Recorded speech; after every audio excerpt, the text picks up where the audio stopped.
बड़ी खबर आपको बताते चले, सीएम योगी आदित्यनाथ से मिला पीड़ित परिवार। बहराइच के विधायक भी मौजूद थे साथ में, तो बड़ी जानकारी आपको दे रहे हैं। देखिए, जिस तरह से बहराइच में बवाल हुआ और उसमें एक युवक की जान चली जाती है, सीएम योगी आदित्यनाथ ने साफ कहा है कि इंसाफ होगा, कार्रवाई की जाएगी। जो भी माहौल बिगाड़ने की कोशिश कर रहा है या जो भी उपद्रवी हैं इसमें शामिल हैं, उसकी पहचान कर कार्रवाई की जाएगी। तो ये बड़ी खबर आपको बता रहे हैं। मुख्यमंत्री योगी आदित्यनाथ ने देखिए ये मुलाकात की, जिसकी तस्वीरें भी निकलकर सामने आई कि मुख्यमंत्री योगी आदित्यनाथ ने बहराइच में जिस तरह से बवाल हुआ उसमें मारे गए युवक के परिजनों से मुलाकात की है, उन्हें मदद का आश्वासन दिया और पीड़ित परिजनों ने मुख्यमंत्री योगी आदित्यनाथ के सामने मांगे रखी और न्याय की मांग की है।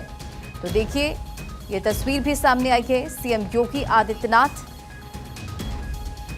लखनऊ स्थित सीएम आवास पर बहराइच हिंसा में मारे गए युवक के परिजनों से उन्होंने मुलाकात की है, उन्हें मदद का आश्वासन दिया है।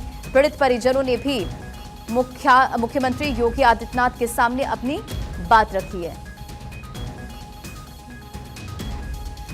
और इसी खबर पर अधिक अपडेट के साथ नीलेश हमारे साथ जुड़ गए बहराइच से। नीलेश, फिलहाल ये तस्वीर निकलकर सामने आई जहां पीड़ित परिवार ने सीएम योगी आदित्यनाथ से मुलाकात की और इंसाफ की मांग की है। क्या अपडेट है इस पूरे खबर पर? देखिए, बिल्कुल जिस तरीके से बहराइच के महाराजगंज में हिंसा हुई, हिंसा में जो पीड़ित परिवार है उसकी मुलाकात आज मुख्यमंत्री योगी आदित्यनाथ से हुई है। योगी आदित्यनाथ ने पीड़ित परिवार की हर संभव मदद करने का आश्वासन दिया है। साथ ही साथ अगर हम हिंसा वाले इलाके की बात करें तो करीब 20 किलोमीटर के रेडियस में लगातार पुलिस बल जो है पैदल गश्त कर रहा है, लोगों से अपील कर रहा है। उसके अलावा एसटीएफ चीफ अमिताभ एस ने खुद जो है ग्राउंड जीरो पर मोर्चा संभाल रखा है। उसके अलावा सुरक्षा व्यवस्था के लिहाज से 4 IPS, 4 additional SP, 10 company PAC, 3 company RAF लगातार भ्रमणशील है। कहीं ना कहीं जिस तरीके से पहले दिन जब हिंसा हुई, हिंसा के बाद से जो तस्वीरें सामने आई उसमें करीब 50 घर और दुकानें ऐसे हैं जिनको आग के हवाले कर दिया गया। 10 गाड़ियां ऐसी थी जो घरों के बाहर खड़ी थी, उनको आग के हवाले कर दिया गया। एक निजी अस्पताल था जिसको भीड़ ने आग लगा दी और वो भी पूरी तरीके से ध्वस्त हो गया। उसके अलावा अगर हम बात करें तो हीरो मोटर साइकिल का जो एक शोरूम था उसमें नई गाड़ियां खड़ी हुई थी, करीब 50 गाड़ियों में आग लगाई गई, वो भी पूरी तरीके से आग में जो है चकनाचूर हो गई, राख हो गई।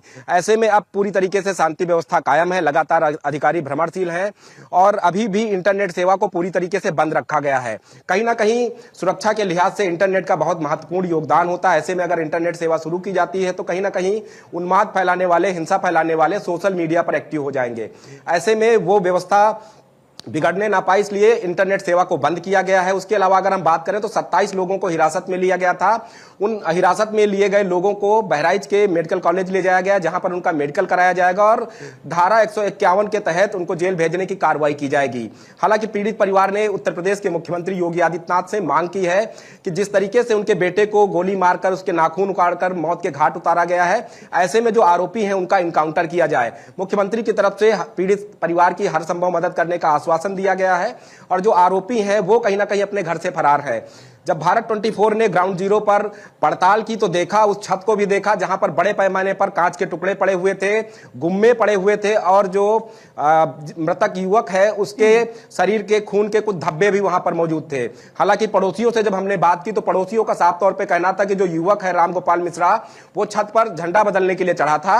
उसी समय जो है बगल में दूसरे समुदाय के लोगों ने उसके ऊपर हमला कर दिया, शीशी और बोतलें फेंकी गई, जिसके बाद वो घायल हुआ। घायल अवस्था में उसको गोली मारी गई और गोली मारते ही पिता पुत्रों ने उसको अपने घर के अंदर खींच लिया, जहां पर प्लास से उसके नाखून उखाड़े गए। तो दर्दनाक तस्वीरें उस समय की जो थी वो पड़ोसियों ने सुनाई हैं। कहीं ना कहीं अगर इस तरीके से बर्बरता के पूर्वक रामगोपाल मिश्रा की हत्या की गई है तो परिवार लगातार जो मांग कर रहा है, सरकार ने जिस तरीके से आश्वस्त किया है कि जो आरोपी होंगे उनको बख्शा नहीं जाएगा। जिन लोगों ने सार्वजनिक संपत्तियों को, निजी संपत्तियों को नुकसान पहुंचाया है, ऐसे में उनके ऊपर भी कठोर कार्रवाई की जाएगी। तो बहराइच की अगर हम तस्वीरों की बात करें तो इंटरनेट सेवा पूरी तरीके से बंद है। बहराइच और सीतापुर हाईवे करीब 48 घंटे के बाद उसको खोल दिया गया है और इंटरनेट सेवाएं अभी अगले 24 घंटे तक अभी भी बंद रहेंगी। तो कहीं ना कहीं पूरी व्यवस्थाओं को दुरुस्त करने के लिए STF chief ADGLO Amitabh S मौके पर मौजूद है। यानी कि स्थिति अभी कंट्रोल में है और पूरी तरह से देखिए सीएम योगी आदित्यनाथ ने भी इस पूरे मामले को लेकर लगातार ADG से, अधिकारियों से बात की है और दिशा निर्देश भी दिया। चलिए, तमाम जानकारियों के लिए बहुत बहुत शुक्रिया। नजर बनाए रखें और इसे